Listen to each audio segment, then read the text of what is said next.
France থেকে English channel হয়ে যুক্তরাজ্যে অবৈধ অভিবাসন আবারও রেকর্ড গড়ছে। ২০২৫ সালে এ পর্যন্ত ৪,০০০-এরও বেশি মানুষ ছোট নৌকায় প্রবেশ করেছে দেশটিতে। শুধু মার্চ মাসের প্রথম ৯ দিনেই এসেছে ২,০৭৫ জন।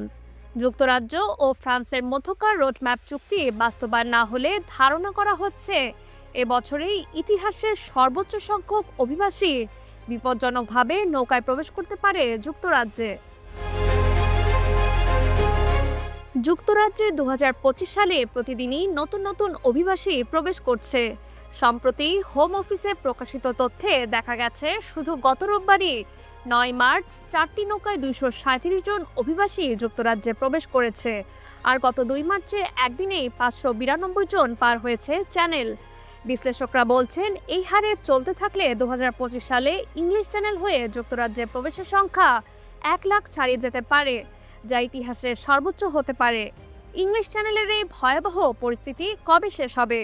নতুন চুক্তি কি আদৌ অবৈধ অভিবাসন রুখতে পারবে, নাকি ২০২৫ সালে যুক্তরাজ্যে আরও বড় রেকর্ড গড়তে যাচ্ছে?